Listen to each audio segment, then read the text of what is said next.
என்னுடைய பேர் சந்தீப் டேனியல். சந்தீப் என்ற பேருக்கு பொருள் இருக்கு. தீப் என்ற வார்த்தைக்கு தீபம் விளக்கு நல்லா தெரியும். சந்தீப் என்ற வார்த்தைக்கு என்னன்னு கேட்டீங்கன்னா வெளிச்சமான பிரகாசமான ஒளி அப்படின்னு சொல்லிட்டு எங்க அம்மா எனக்கு பேர் வச்சாங்க. உங்களுக்கு இது பேர் தெரியுமா? உங்களுடைய பேருடைய பொருள் தெரியுமா? அம்மா உங்களுக்கு தெரியுமா? நவநீதம். 9 ஆவிகளின் கனிகள் உடையவர்கள். Price the Lord. இந்த மாதிரி நம்மளுக்கு என்ன பண்றாங்க, வீட்டுல ஒரு பேர் வைக்கிறாங்க. பைபிள்ல பாத்தீங்கன்னா பேருக்கு ரொம்ப முக்கியம். 2 நபர்கள் பேரை நான் சொல்ல போறேன். அந்த பேர்களை நம்ம கொஞ்சம் ஆராய்ச்சி பண்ணுவோம்.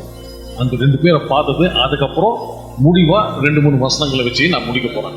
இன்னைக்கு நம்ம ஹீரோ, முதலாவது ஹீரோ உடைய பேர் என்னன்னு கேட்டீங்கன்னா, அவர் பேர் கொஞ்சம் கடினமான பேர். என்ன பேருங்க? மெஃபிபோஷெத். இங்கிலீஷ்ல மெஃபிபோஷெத் அப்படின்னு சொல்றாங்க. மெஃபிபோஷெத் யாருங்க? யோனத்தான் உடைய மகனா இருக்கிறார். யோனத்தான் யாருங்க? சவுலின் அப்படின்னா சவுலுடைய பேர பையன். கரெக்டா? நம்ம வரலாறு கொஞ்சம் பார்ப்போம். இவருடைய பேர் என்னன்னு கேட்டீங்கன்னா மெஃபிபோஷெத். அவருடைய பேர் பொருள் எப்படின்னு கேட்டீங்கன்னா, இங்கிலீஷ்ல பொருளுக்கு ஷேம் அப்படின்னா வருத்தத்துக்குரிய ஒரு பெயர். அவர் அந்த பேரை நினைச்சாலே என்னது? வருத்தம். அந்த பேரை நினைச்சாலே சங்கடம். அந்த மாதிரி அவருக்கு ஒரு பேரை வச்சிருக்கிறாங்க. எதுக்கு அந்த பேர் வச்சிருக்காங்கன்னு கேட்டீங்கன்னா, சந்தர்ப்பங்கள் சூழ்நிலைகளை பார்த்து அந்த மாதிரி பேர் வச்சிருக்கிறாங்க. 2 காலம் முடமாச்சான். எப்படி முடமாச்சான்? சந்தர்ப்பத்துல நர்ஸ் என்ன பண்ணிருக்காங்க, ஒரு பயத்துல இந்த பையனை காப்பாற்றணுமே அந்த பயத்துல ஓடி போய் அவனை கீழே போட்டுட்டாங்க. கீழே போட்டோம்னாச்சு அவன் காலை 2 உடஞ்சி போய், இந்த காலத்து மாதிரி அந்த காலத்துல ஆப்ரேஷன் பண்ணவும் முடியல போல இருக்கு. அவன் அந்த உழுந்த இதுல கால் 2 உடஞ்சி போய் அவன் வாழ்க்கை ஃபுல்லா முடமா இருந்தான். அதனால என்னாச்சு, அவனுக்கு பேரு மெஃபிபோஷெத். இப்போ பாத்தீங்கன்னா பேருக்கும் சூழ்நிலைக்கும் ஒரு கனெக்ஷன் இருக்கு. பேருக்கும் சூழ்நிலைக்கும் ஒரு கனெக்ஷன் இருக்கு. சூழ்நிலைகள் சரியில்லை வச்சுக்கினா ஆகுது, நல்ல பேரை வச்சிருக்கலாம் வீட்டுல, ஆனாலும் சூழ்நிலைகள் மத்தியில் போறப்போ அந்த நிலைமையில இருக்கிறப்போ அந்த பேருக்கு அந்த மதிப்பு இல்லாத போகுது. ஸோ நம்ம வாழ்க்கைக்கும் நம்ம சூழ்நிலைகளுக்கும் ஒரு பேருக்கும் ஒரு கனெக்ஷன் இருக்கு. He was 5 years old when the news about Saul and Jonathan came from Jezreel. என்னாச்சுன்னா அவனுக்கு ஒரு இன்ஃபர்மேஷன் வருது, ஒரு நியூஸ் வருது. தாவீது ஒரு நியூஸ் அனுப்புறாரு. தாவீது யோனத்தானுடைய நெருங்கிய நண்பன். இன்னொரு வசனம் படிக்கலாம். 2 சாமுவேலின் புஸ்தகம் 9:1. தாவீது என்ன கேட்கிறான், நம்மள ஜோனத்தனுடைய சந்ததியில யாராவது இருக்கிறாங்களா? ஏன்னா யோனத்தான் யாரு? என்னுடைய நெருங்கிய நண்பனா இருக்கிறேன். நான் என்ன பண்ண போறேன்னா, அவன் வீட்டுல ஏதாவது சந்ததி உயிரோட இருக்கிறாங்களா? இருந்தா அவனை நான் வாழ்த்தி வரவேற்கணும் அப்படின்னு ஒரு சந்தோஷத்துல என்ன பண்றான், ஒரு தூது அனுப்புறான். ஆனா மெஃபிபோஷெத் இந்த விஷயத்தை கேட்டோன்னு என்னாச்சு அவனுக்கு? பயம். எதுக்கு பயம்? அந்த காலத்துல எப்படின்னா, ராஜா ஆழ்ந்தா, இப்போ தாவீது ராஜாவா இருக்கிறான். ராஜாவுடைய எதிரிகளை எல்லாத்தையும் பினிஷ் பண்ணிடுவானுங்க. அதுதான் அந்த காலத்துடைய நடக்கிற விஷயம். தாவீதை கொல்ல முயன்றவன் யாரு? யோனத்தானுடைய அப்பா சவுல். சவுல் தான் 2-3 வாட்டி சாவடிக்க ட்ரை பண்ணிட்டான். மெஃபிபோஷெத்துக்கு பயம். என்ன பயம்? என்னையும் சேர்த்து சாவடிக்கிறதுக்கு தான் கூப்பிடுறாரு போல் இருக்குன்னு சொல்லிட்டு பயம். நம்ம தாவீதை பார்த்தீங்கன்னா தேவனுக்கு அடையாளமா இருக்கிறார் இந்த இடத்துல. நம்மள என்ன பண்ணிட்டோம்? வாழ்க்கையில தப்பு பண்ணிட்டோமா இல்லையா? எத்தனையோ நம்ம தப்பு பண்ணிருக்கிறோம். ஆனா தேவன் என்ன பண்றாரு? நம்மளை மன்னிக்கிறதுக்கு நம்ம பின்னாடி வராரு. நம்ம என்ன பண்றோம்? தேவன் நம்மளை தண்டிக்க தான் வராரு. என்னை கெடுதல் பண்ணது தேவன் தான். என் பிசினஸை கெடுத்தது யாரு? தேவன் தான். என் வாழ்க்கையில் கெடுதல் பண்ணது யாரு? தேவன் தான் அப்படின்னு சொல்லிட்டு தப்பா புரிஞ்சுட்டு இருக்கிறோம். இப்போ நம்ம தப்பா புரிஞ்சு என்ன ஆகுது, தேவனை பார்க்குறப்போ ஒரு அன்பா அப்பா மாதிரி பார்க்கறது கிடையாது. அதை நம்மளை கண்டிக்க போறாரா? ஆசிரியா சொன்னாரு, தேவன் அன்பாக இருக்கிறதுனாலதான் இந்த கம்யூனியன் நம்ம என்ன பண்றாரு, திறந்து இருக்கிறார் வாங்கன்னு சொல்லிட்டு. மெஃபிபோஷெத்துக்கு பயம். என்ன பயம்? தாவீதை நான் கண்டிப்பா சாவடிக்க போறான் என்ற பயம். அவன் ஓட கூட முடியாது. ஏன் ஓட முடியாது? 2 காலம் முடமா இருக்கு. சரியா? ஓடினாவது எஸ்கேப் ஆயிடலாம். ஆனா எஸ்கேப் ஆகிறதுக்கு வழியும் கிடையாது. ஏன் கால் 2 முடமா இருக்கு. அவன் அந்த நிலைமையில இருக்கிறான், பயத்துல இருக்கிறான். தாவீது அவனுக்கு நல்லது செய்ய போறான்னு அவனுக்கு தெரியல. ஆனாலும் என்ன மனசுல என்ன சொல்லுது, உன்னை கண்டிப்பா உன்னை சாவடிக்க போறான்னு சொல்லுறதுனால ஒரு வசனத்தை பார்ப்போம். அதே 2 சாமுவேலின் புஸ்தகம் 9ஆம் அதிகாரம் 3ஆவது வசனம் பாருங்க. தாவீது அவனுக்கு நல்லது செய்யறதுக்கு வர்றப்போ அவன் என்ன புரிஞ்சுக்கிறான்? தப்பாக ஒரு எஜமான் என்ன பண்றாரு, ஒரு வேலைக்காரரை கூப்பிட்டு, நான் வந்து ஒரு ஊருக்கு போறேன், உங்க கையில இவ்வளோ கொடுத்துட்டு போறேன், நீங்க என்ன பண்ணோம், அதை பிசினஸ் பண்ணி பெருகு பண்ணி எனக்கு வந்து வந்த பிறகு கணக்கு கொடுங்கன்னு சொல்லிட்டு போயிட்டார். முதலாவது என்ன பண்ணா, 5 தாளந்துகள் வச்சிருந்தான். 5 என்ன பண்ணா, 10 ஆக்கணும். என்ன செய்யணும், 5 10 ஆகிறதுக்கு என்னென்ன செய்யணும், வேலை செய்யணும், மூளையை யூஸ் பண்ணணும், கத்தர் கொடுத்த கை காலங்களை யூஸ் பண்ணி அதை பிரயோஜனப்படுத்தணும். ஸோ 5 10 ஆக்கினார். 2 கொடுத்தனுக்கு 2 கடிச்சது. அவன் என்ன பண்ணான், 4 ஆக்கினான். அவன் என்ன பண்ணான், அதே திறமையை யூஸ் பண்ணான், அதே வேலையை செஞ்சான். அவனுக்கு என்ன கத்தர் கொடுத்துருக்கிறாரோ அதெல்லாத்தையும் உபயோகிச்சு கடைசியில் 2 நாள் ஆச்சு. 3ஆவது இருக்கிறார் பார்த்தீங்களா, அவன் என்ன பண்ணான், கஷ்டப்பட்டு என்ன பண்ணான், தோண்டி போச்சுட்டான். அதே கஷ்டம் தானே. இப்போ அதே ஞானத்தை எடுத்துன்னு போய் என்ன பண்ணிருக்கணும், பேங்க்ல போட்டுருக்கணும். அதே எனர்ஜி தான், அந்த டைமும் அவ்வளோதான் ஆக போகுது. அவன் பேங்க்ல போய் பணத்தை போட்டு என்ன பண்ணிட்டான், அதே எனர்ஜி அதே வேலையை செய்து அவருடைய பாஸ் வர்றார்.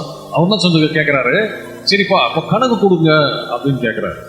முதலாவது சொல்றாராம், ஐயா நீங்க 5 கொடுத்தீங்க, 10 ஆக்கிட்டேன். 2வது என்ன சொல்றாரு, 2 கொடுத்தீங்க, 4 ஆக்கிட்டேன். ரொம்ப சந்தோஷம். கடைசியில் ஒருத்தர் சொல்றான், ஐயா நான் நீங்க கொடுத்தத பத்திரமா வச்சுன்னு இருக்கிறேன், திருப்பி கொடுத்துடுறேன் உங்ககிட்ட. எதுக்குன்னு கேட்டீங்கன்னா, நீங்க வந்து கொஞ்சம் கடினமான ஆள் அப்படின்னு போட்டு, இங்கிலீஷ்ல ஹார்ட் மேன்னா கடினமான ஒரு நபர் அப்படின்னு போட்டிருக்கு. யார் சொன்ன கடினமானவர், யாருங்க சொன்னாங்க அவருக்கு? நம்ம என்ன பண்ணிருக்கோம்னா, தேவனை தப்பா புரிஞ்சுக்கணும். இப்போ இதே கணக்குல பாத்தீங்கன்னா 3 பேர் இருக்கிறாங்க.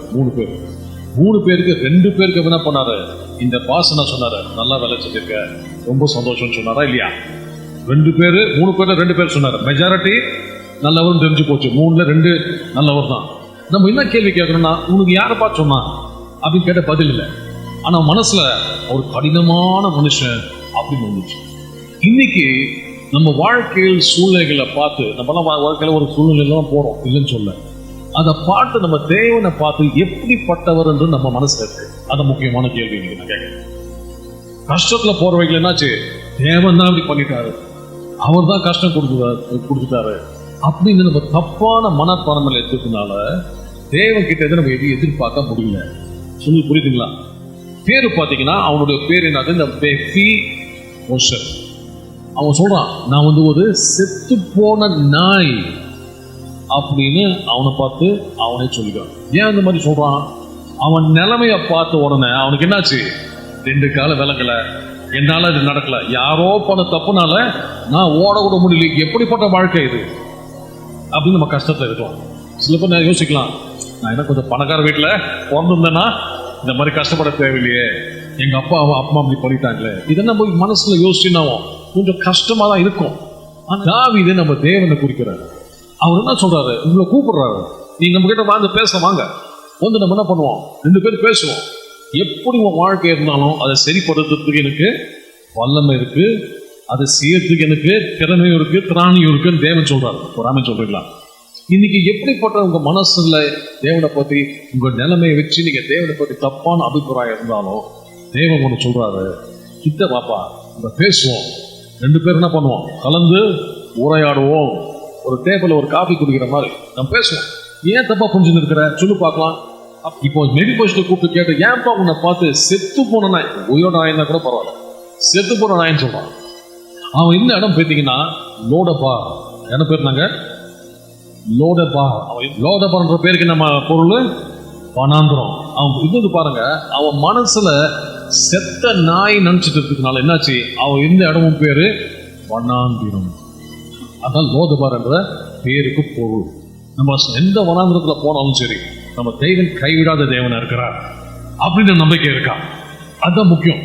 ஸ்ட்ரெஸ்னால என்ன ஆகுதுன்னா, நிறைய பேர் அவங்க வாழ்க்கை நடைய மாறி போச்சு. வாழ்க்கையில பிரச்சனைகள் வரும்போது எப்படி பதில் கொடுக்க முடியாதுன்னு தெரியாம என்ன பண்றாங்க, வாய்க்கு வந்ததை பேசுறாங்க. சில குடும்பங்கள் பாத்தீங்கன்னா உடஞ்சி போகுது. எதுக்கு உடஞ்சி போகுது, இது முடியாது, இந்த நிலைமை ரொம்ப மோசமா இருக்கு, என் வாழ்க்கை சரி கிடையாது, நான் தேவனை நம்பிதான் கல்யாணம் பண்ணிட்டேன், ஆனாலும் இப்படி சரியா இல்லையே அப்படின்னு எத்தனையோ பேர் கஷ்டத்தில் இந்த அழுத்தத்துல வந்து என்ன பண்றாங்க, பிரிஞ்சு கூட போறாங்க. இனி நான் எதுக்கு உங்களை வந்துருக்குங்களா உங்களுக்கு வசந்த பேசணும்னு கேட்டீங்கன்னா, அவனுடைய பேர் மெஃபிபோஷெத், வெக்கத்துக்கு அறிகுறிய அந்த பெயர். ஆனா தேவன் வாழ்க்கை எப்படி மாத்தினார் அப்படின்னு சொல்லிட்டு நம்ம பார்ப்போம். ஒரு 2 சாமுவேல் 9:8 இப்போ நான் சொன்ன பார்த்தீங்கன்னா என்ன சொன்ன அவனை பத்தி செத்த நாய் அப்படின்னு சொல்றது ஒரு வசனம் கொடுக்கணும் இல்லையா உங்களுக்கு, அதுதான் அந்த வசனத்தை கொடுத்தேன். அவனை பார்த்து சொன்னது செத்த நாய். இன்னைக்கு நம்மளை பார்த்து நம்ம என்ன பேசிக்கிறோம்? நம்மளை பார்த்துட்டு நம்ம என்ன சொல்றோம்? நம்ம ஆசீர்வாதப்பட்டவங்க அப்படின்னு சொல்றோமா? என்னடா வாழ்க்கை இப்படி ஆகி போச்சு அப்படின்னு சொல்றோமா? நம்ம செத்த நாயின்னு சொல்ல மாட்டோம், ஆனா வேற விதமா சொல்லுவோம். ஆனா நீங்க உங்களுக்கு கர்த்தருடைய வார்த்தை உங்களை நோக்கி வருது. என்ன நோக்கி வருது? இல்ல கர்த்தர் உங்களை மறக்கல, சொன்ன வார்த்தை ஒண்ணுக்கும் நிச்சயமா பலிக்கும் அப்படின்னு தான் தேவன் சொல்றாங்க. 9ஆம் வசனம் படிங்க, அதே சாப்டர் 2 சாமுவேல் 9:9 கடைசி லைனு. மெஃபிபோசேத் நித்தம் என் பந்தியில் அப்பம். ஒரு ஆமென் சொல்றீங்களா? எல்லாமே ரொம்ப சந்தோஷமான வார்த்தை. அவன் என்ன சொல்றான் பாருங்க, மெஃபிபோசேத் சொல்றான் செத்த நாய் என்றான். காலு நான் வழங்காத காலா இருக்கு. அவன் நினைச்சிருப்பான், நான் வந்து பாருங்க கால் நல்லா இருந்தால்தான் நான் ஓடிட்டு இருக்கேன். என் நிலைமையை பாத்தியாப்பா, ஓட கூட முடியல, சத்ரு வர்றான் என்ற ஒரு அபிப்பிராயத்தில் இருக்கிறேன். ஆனா என்னாச்சு, ஓட கூட முடியல.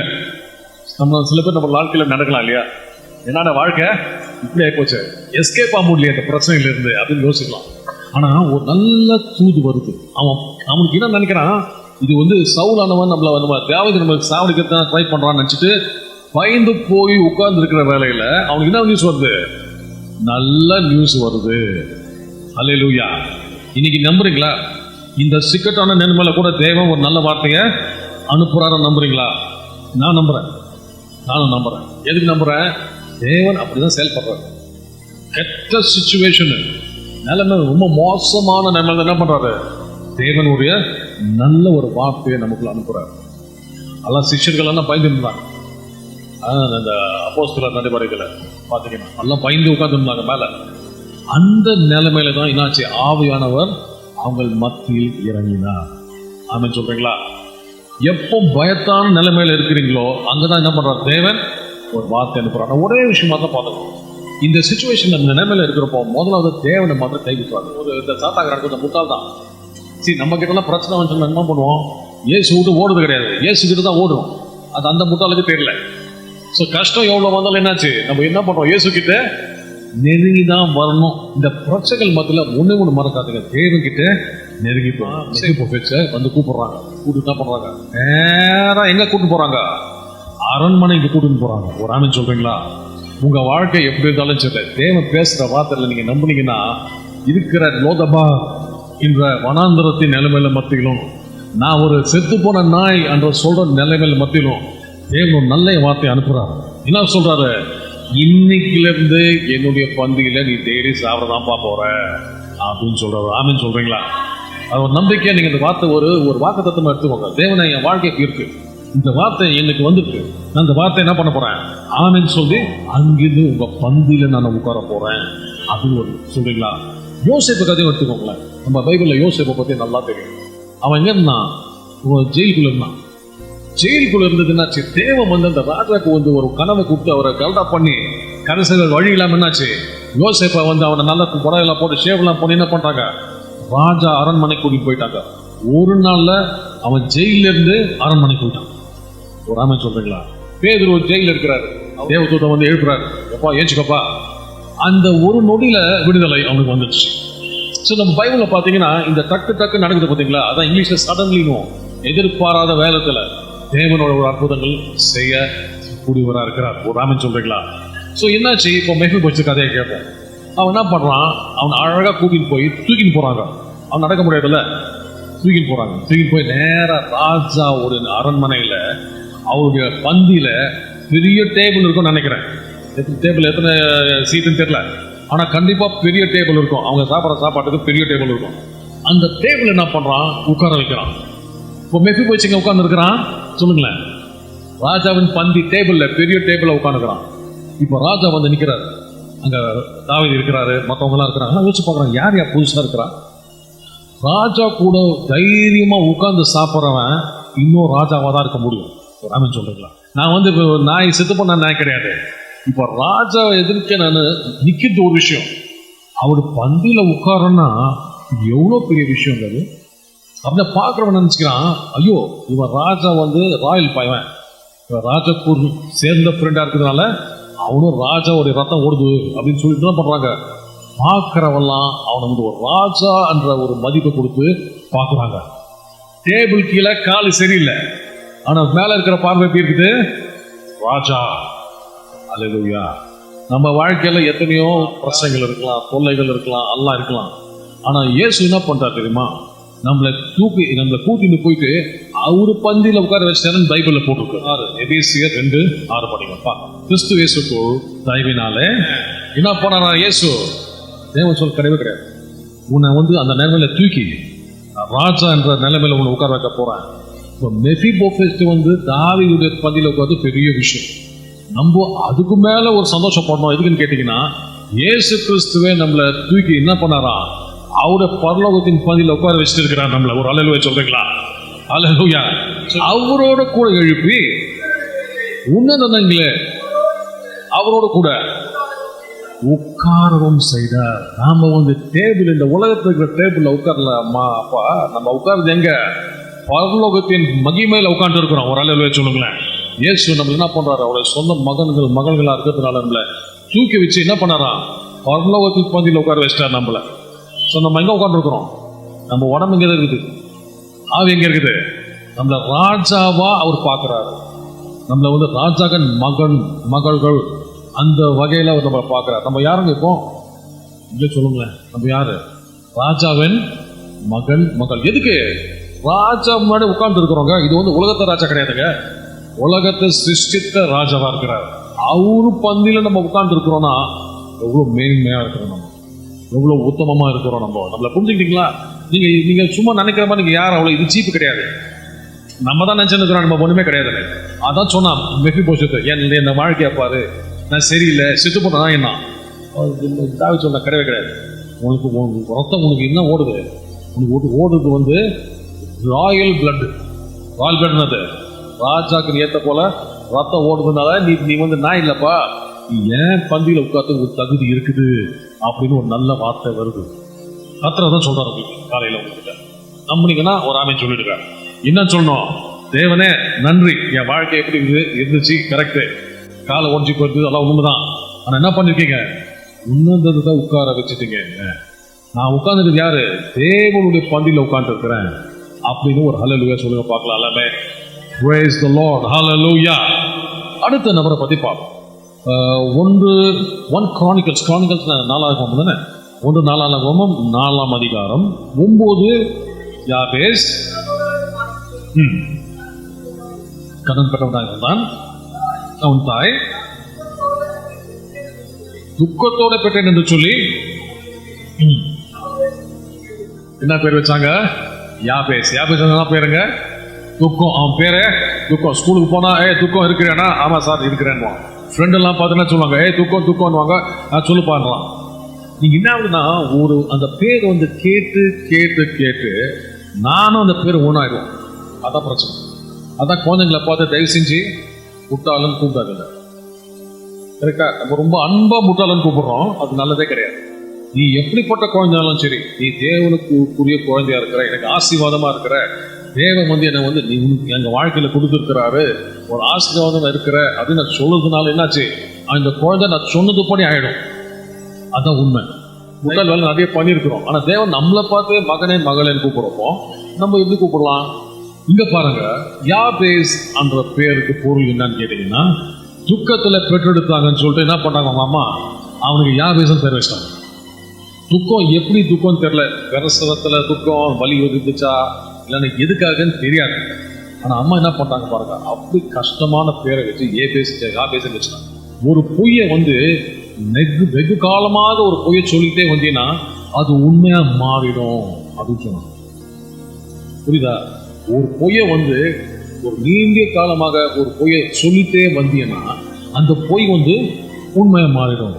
முட்டாளுன்னு சொன்னா உடனே நம்பிக்கை வந்துடும். அப்படியா, நான் முட்டாளா இருக்கலாமே அப்படின்னு தலையில ஏறிடும் நடக்கும் அப்படின்னு சொல்றாங்க. அந்த காலத்துல துக்கத்தின் காரணமா இருக்கிற யாபேஸ், அதான் அவனுடைய பேர். ரொம்ப கஷ்டம் இல்லையா?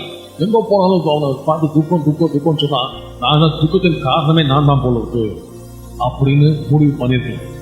ஆனா தேவனுடைய வார்த்தை உங்களை நோக்கி இன்னைக்கு காலையில வருது. தேவனுடைய வார்த்தை எதுக்கு நம்ம வருது? உங்களை தூக்கத்துக்கு தான் வரணும். தேவனுடைய வார்த்தை நம்ம இன்னைக்கு தூக்கம், அதான் தேவனுடைய வார்த்தை. நீ எந்த நிலைமையில இருந்தாலும் உன்னை தூக்கத்துக்கு தேவனுடைய வார்த்தை நமக்கு போதுமா இருக்கு. ஒரு ஆமென் சொல்றீங்களா?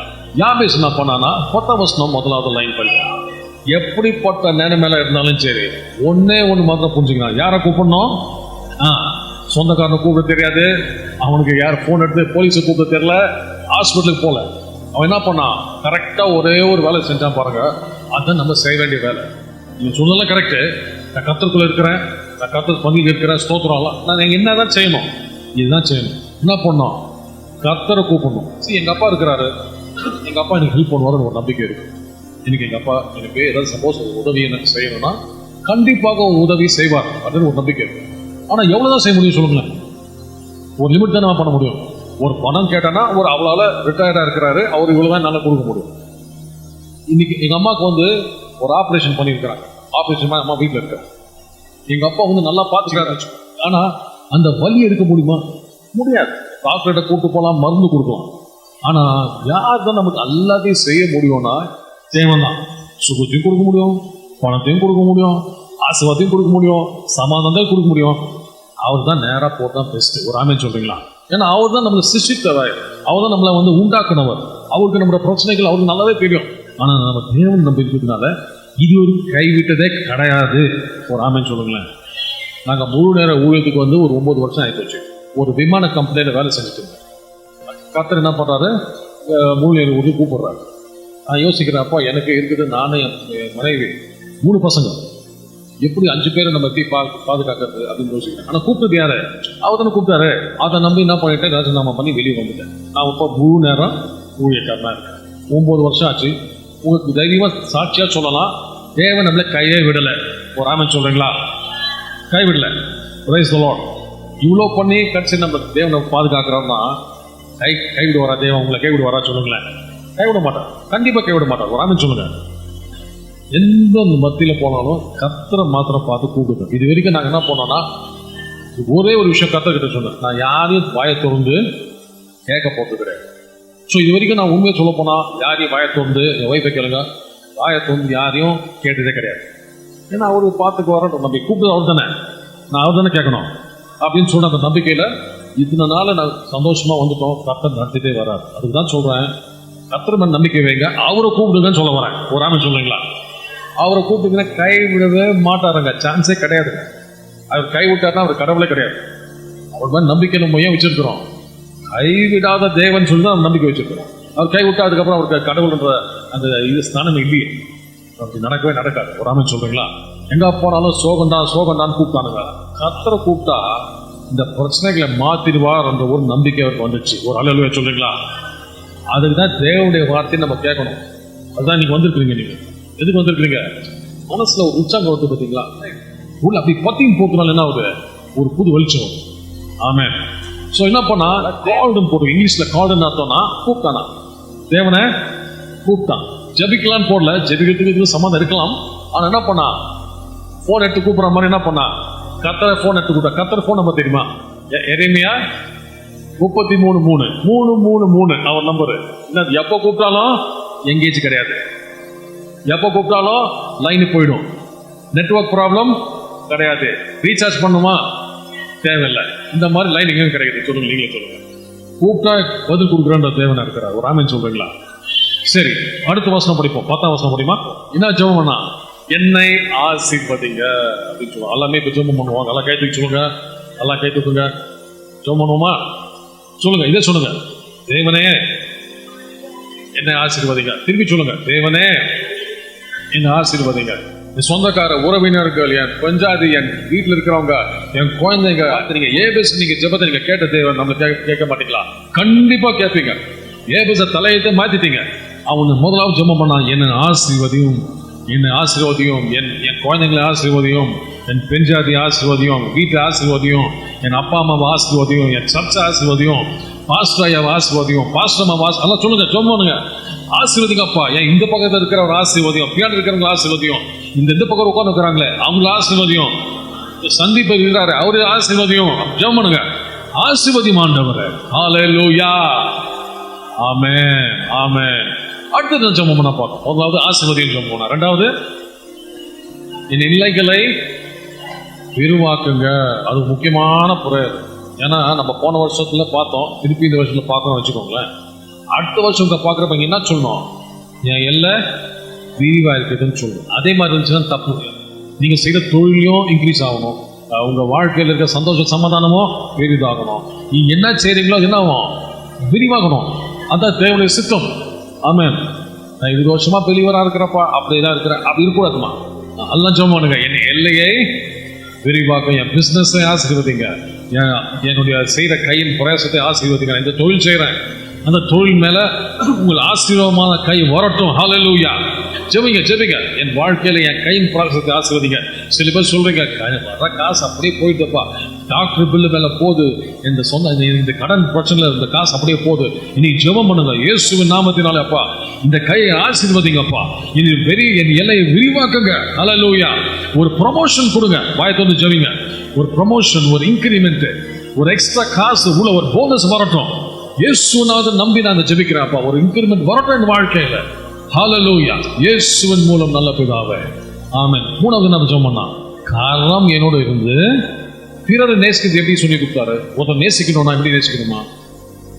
நம்மளை நேசிக்கிறதை போல பிறரை நேசி. அதான் சொன்னார், இயேசு சொன்னார். சில பேருக்கு நம்மளை நேசிக்கிறதே கஷ்டமா இருக்கும். ஏன்னா நான் சரியில்லை, என் வாழ்க்கையை பாரு, ஏன் தான் பிறந்தனும் இப்படி சொன்னா மற்றவனை எப்படி ஆசீர்வதிக்க முடியும்? மற்றவனை எப்படி அன்பு கூற முடியும்? முடியுமா? முடியாதா? முடியாது. என்னை நேசிக்கிறத போல மற்றவனை நேசின்னு இயேசு சொன்னாரு.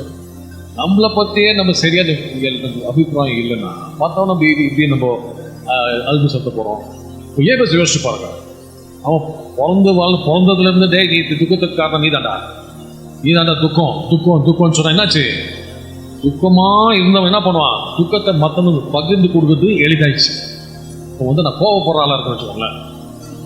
கேட்குறேன், எப்படா இருக்கிறப்பா, நல்லா இருக்கிறா, உனக்கு என்னப்பா, நான் எப்படின்டா, நான் எப்படி எழுந்துட்டு போறேன்.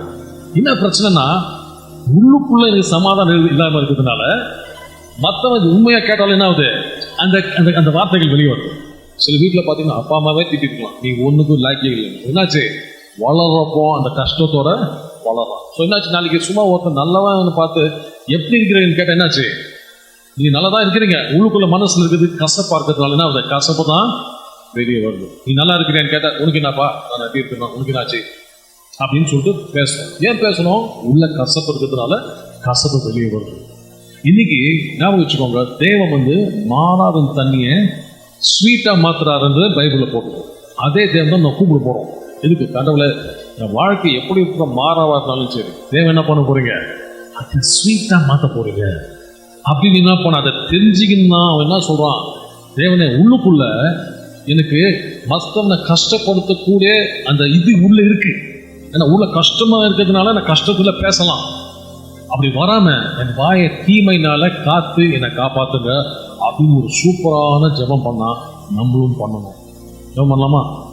அது பெரிய ஜெபம். நீங்களே வாயத்தோடு நீங்களே ஜெபம் பண்ணுங்க. சொல்லுங்க, கஷ்டத்துல பேசின கோபத்துல பேசின வார்த்தைகள், நான் ஒரு கஷ்டம் வழியில போறப்போ நான் தேவனையே பார்த்து என்னமோ கேட்டிருக்கேன், இதெல்லாம் மன்னிப்பு கேளுங்க. தேவனே என்னை மன்னிச்சிடுங்கப்பா, என் வாயத்திலிருந்து என்னமோ பேசிட்டேன், உங்களை பத்தியும் தப்பா பேசிட்டேன், உங்க மேல தப்பா கோச்சிட்டேன், என்னை மன்னிச்சிடுங்க. இந்த மாதிரி கோவத்துல இருந்தனால நான் பண்ணதால என்னை மன்னிச்சிடுங்கப்பா. ஆனா இந்த மனசை நீங்க மாத்துங்க. தாவீது சொன்னா, சேஞ்ச் மை ஹார்ட், என் மனசை மாத்துங்க அப்படின்னு ஒரு ஜெபிச்சான். அதே போல ஜெபிக்கலாம், ஆண்டவரே என் உள்ளத்துல இருக்கிற கசப்புகளை எடுத்து போடுங்கப்பா, இந்த கசப்புகளை எடுத்து போட்டுருங்கப்பா. இயேசுவே உங்க ஆவியானவர்னால இந்த கசப்பை எடுத்து போடுங்க. இன்னைக்கு இந்த மாறாவின் தண்ணியை நீங்க எப்படி ஒரு நல்ல ஸ்வீட் தண்ணியை மாத்துனீங்களோ அதே போல என் வாழ்க்கையில் இருக்கிற கசப்பை எடுத்து இன்னைக்கு உங்களுடைய ஸ்வீட்னஸ், உங்களுடைய ருசியை என் வாழ்க்கையில இன்னைக்கு அனுப்புறீங்களாப்பா. ஜெபம் பண்ணுங்க. ஆண்டவரே இன்னைக்கு இந்த வார்த்தையிலிருந்து நல்ல வார்த்தைகள் புறப்படணும், கெட்ட வார்த்தை வரக்கூடாது, மற்றவனை புண்படுத்தக்கூடிய வார்த்தைகள் வரக்கூடாதப்பா. ஏபேஸ் அப்படிதான் ப்ரே பண்ணதுனால நானும் ஜெபிக்கிறேன். ஹல்லேலூயா. இயேசுவின் மூலம் நல்ல பிதாவே, ஆமென். கடைசியில இதை சொல்லி நான் முடிக்கிறேன் பாருங்க. தேவன் என்ன பண்ணாருன்னா, அந்த வாசம் கடைசியில என்ன போட்டு பாருங்க, அவன் வேண்டிக் கொண்டதை தேவன் அருளினார். ஹல்லேலூயா சொல்லுங்களேன். இந்த ஜெபத்துக்கு பதில் உண்டு. ஏன்னா கதவு என்ன சொல்றாரு? ஏபேஸுக்கே அவர் ஆமென் சொல்ற பிறகு நம்மளுக்கு ஆமென் சொல்ல மாட்டாரா தேவன்? சொல்றாரு. 4 ஜெபத்துக்கு கண்டிப்பா தேவன்